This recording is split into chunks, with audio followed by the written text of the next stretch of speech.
नमस्कार, आप सभी का स्वागत है माई केसी पॉइंट में। दोस्तों आज हम लोग देखेंगे लुसेंट जी के हिस्ट्री का प्रैक्टिस सेट नंबर 15। इसके पहले जितने भी प्रैक्टिस सेट अपलोड हुए हैं सारे का लिंक डिस्क्रिप्शन में है, आप वहां से जाकर देख सकते हैं या प्ले लिस्ट से में जाकर देख सकते हैं। और आइए, इसमें जितने भी प्रश्न होंगे सारे प्रश्न गुप्त साम्राज्य से संबंधित प्रश्न होंगे। और इसके पहले यदि आपके पास लुसेंट का बुक हो तो उसके थ्योरी को पढ़ लें, इसके बाद इस सेट को प्रैक्टिस करें।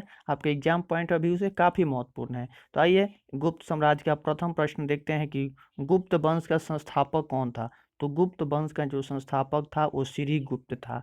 बात हुआ है गुप्त साम्राज्य का, तो गुप्त साम्राज्य का उदय जो हुआ था 3री शताब्दी के अंत में प्रयाग के निकट कौशाम्बी एक स्थान है, कौशाम्बी में हुआ था। और श्रीगुप्त ने इसकी स्थापना की थी 240 से 280 ईस्वी में इसकी स्थापना हुआ था। इसका कार्यकाल अब तक रहा था। नेक्स्ट प्रश्न है कि श्रीगुप्त का उत्तराधिकारी कौन हुआ। श्रीगुप्त का उत्तराधिकारी कौन हुआ, तो घटोत्कच। एक घटोत्कच जो है, घटोत्कच ही श्रीगुप्त का उत्तराधिकारी बना था। और ये कब तक शासन किया, तो 280 से 320 ईस्वी तक ये रहा था। आइए इसके बाद नेक्स्ट प्रश्न देखते हैं। नेक्स्ट प्रश्न है कि गुप्त वंश का प्रथम महान सम्राट कौन था। तो चंद्रगुप्त प्रथम गुप्त वंश का महान सम्राट था। और यही जो है 320 ईस्वी में गद्दी पर बैठा था। चंद्रगुप्त प्रथम जो है एक गद्दी पर कब बैठा, तो 320 ईस्वी में बैठा था। और इसने लिच्छवी की राजकुमारी कुमार देवी से विवाह किया था। और इसने महाधीराज की उपाधि धारण की थी। महाधीराज की उपाधि धारण किसने की, तो चंद्रगुप्त प्रथम ने की थी। आइए इसके बाद नेक्स्ट प्रश्न है कि समुद्रगुप्त का दरबारी कवि कौन था। तो समुद्रगुप्त का दरबारी कवि हरिसेन था, जिसने इलाहाबाद प्रशस्ति लेख की रचना की है। नेक्स्ट प्रश्न है कि समुद्रगुप्त किसका उपासक था। समुद्रगुप्त विष्णु का उपासक था। नेक्स्ट है कि अश्वमेधकर्ता की उपाधि किसने धारण की थी। तो समुद्रगुप्त ने अश्वमेधकर्ता की उपाधि धारण की हुई थी। और आईएएस के बाद नेक्स्ट प्रश्न है किसके शासन काल में चीनी बौद्ध यात्री फयान भारत आया था। तो चंद्रगुप्त द्वितीय के शासन काल में चीनी यात्री फयान भारत आया था। और ये समुद्रगुप्त जो है इसको संगीत प्रेमी होने का प्रमाण मिलता है, क्योंकि उस समय जो सिक्के थे उस पर बीना वादन करते हुए चित्र हैं।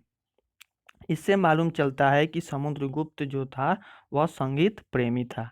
इसके बाद नेक्स्ट प्रश्न है कि किसके उपलक्ष्य में चंद्रगुप्त द्वितीय ने चांदी के सिक्के चलाए थे।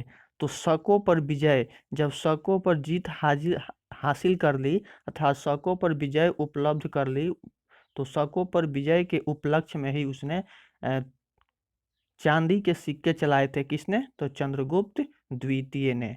नेक्स्ट प्रश्न है कि चंद्रगुप्त द्वितीय का उत्तराधिकारी कौन हुआ। तो कुमारगुप्त का ही नाम था गोविंद गुप्त, इसी ने उसका उत्तराधिकारी हुआ था चंद्रगुप्त द्वितीय का। दोस्तों इसमें जितने भी प्रश्न हैं सारे प्रश्न एग्जाम में आए हुए प्रश्न हैं या आने की संभावना है वैसे प्रश्न दिए गए हैं। तो यदि आप अभी तक चैनल को सब्सक्राइब नहीं किए हैं तो सब्सक्राइब कर लें, साथ ही बेल आइकन को भी दबा लें। यदि वीडियो पसंद आ रही हो तो लाइक करें, दोस्तों के साथ भी शेयर करें। आइए नेक्स्ट प्रश्न देखते हैं। नेक्स्ट प्रश्न कहता है कि नालंदा विश्वविद्यालय की स्थापना किसने की थी। तो कुमार गुप्त ने ही नालंदा विश्वविद्यालय की स्थापना की थी। नेक्स्ट प्रश्न है कि गुप्त किसके सामंत थे। तो गुप्त कुषाणों के सामंत थे। गुप्त जो थे किसके सामंत थे, तो कुषाणों के सामंत थे। इसके बाद नेक्स्ट प्रश्न है कि गुप्त वंश के किस शासक ने सर्वप्रथम महाधीराज की उपाधि धारण की थी।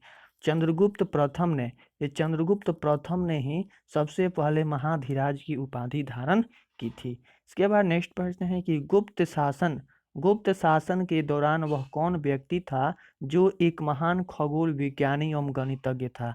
तो आर्यभट्ट ने ही जो थे उस समय कब की साम्राज्य में थे, किस शासन में, तो गुप्त शासन के दौरान गुप्त समय में गुप्त साम्राज्य में आए हुए थे, उस समय के थे। तो उन्होंने ही खगोल विज्ञानी और गणितज्ञ थे। ये नेक्स्ट प्रश्न है कि गुप्त शासकों की सरकारी या दरबारी भाषा क्या थी? तो इसकी जो भाषा थी वो संस्कृत भाषा थी। गुप्त शासकों की सरकारी या दरबारी भाषा क्या थी? तो संस्कृत थी।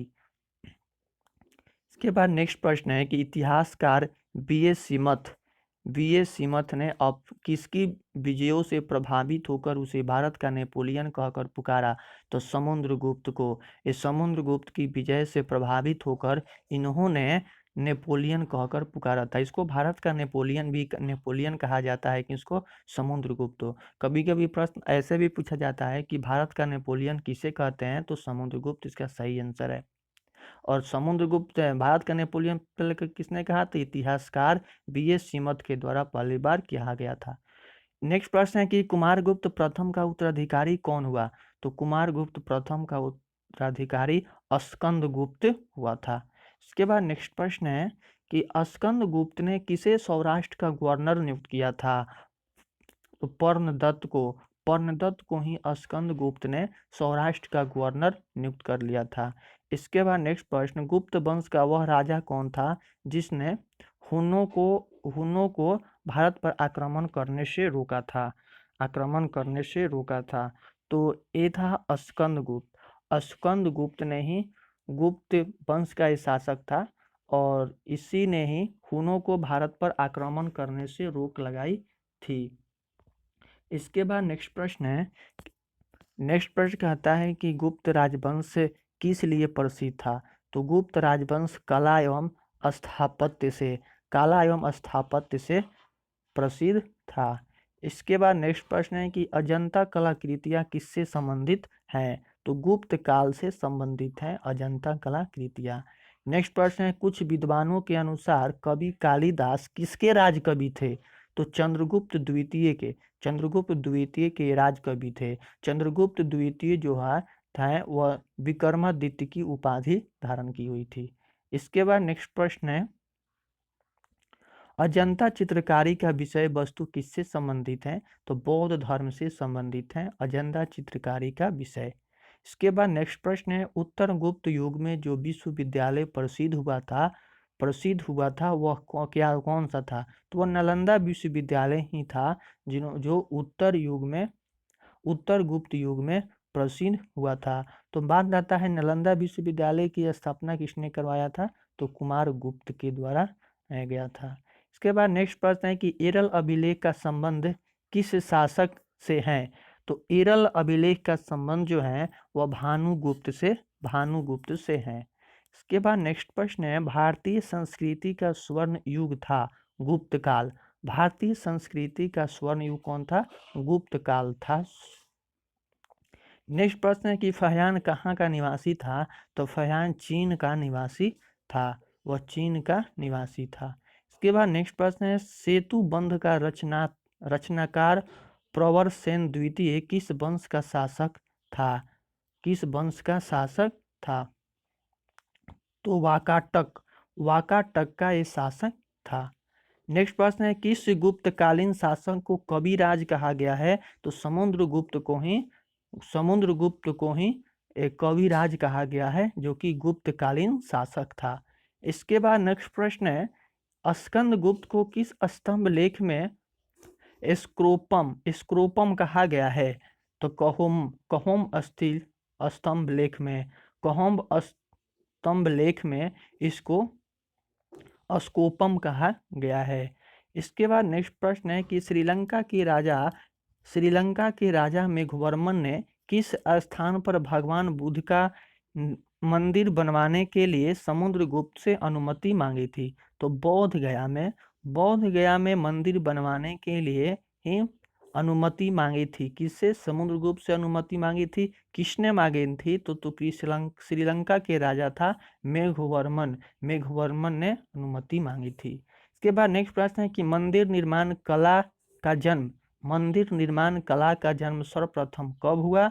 तो गुप्त काल में हुआ था। इसके बाद नेक्स्ट प्रश्न है कि चंद्रगुप्त द्वितीय ने विक्रमादित्य की उपाधि कब धारण की थी? तो शकों का जब उन्मूलन करने के बाद शकों का जब उन्मूलन किए उस समय ने ही इनको विक्रमादित्य की उपाधि धारण कर ली। गुप्त काल के सर्वाधिक लोकप्रिय देवता कौन थे? तो शिव। ये शिव जी जो थे वही गुप्त काल के सर्वाधिक प्रिय देवता थे। इसके बाद नेक्स्ट प्रश्न है कि चंद्रगुप्त विक्रमादित्य के राज दरबार के 9 रत्न में से एक जो प्रसिद्ध चिकित्सक थे उनका क्या नाम था, वो कौन थे? तो धन्वंतरी।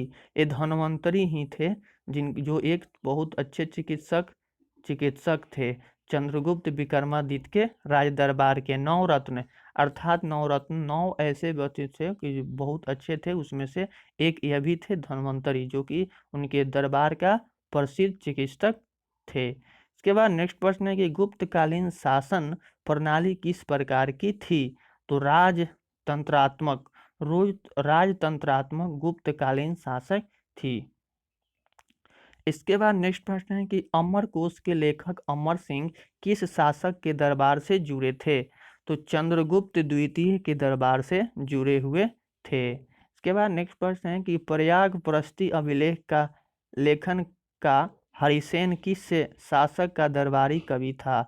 तो समुद्रगुप्त का ही दरबारी कवि था हरिसेन, जो कि प्रयागप्रस्ती अभिलेख का लेखक था। नेक्स्ट प्रश्न है सारनाथ के धमेक स्तूप का निर्माण किस काल में हुआ? तो गुप्त काल में हुआ था धमेक स्तूप का निर्माण। इसके बाद नेक्स्ट प्रश्न है कि गुप्त काल की सोने की मुद्रा को क्या कहा जाता था? तो दिनार कहा जाता था। गुप्त काल में जो सोने की मुद्रा होती थी उसको दिनार कहा जाता था। दोस्तों, आपने अभी तक यदि चैनल को सब्सक्राइब नहीं किए हैं तो सब्सक्राइब कर लें, साथ ही बेल आइकन को भी दबा लें। इसमें जितने भी प्रश्न दिए गए हैं सारे एग्जाम पॉइंट ऑफ व्यू से काफ़ी महत्वपूर्ण प्रश्न हैं। तो मिलते हैं अगले सेट में। आज के लिए इतना ही, तब तक के लिए बाय।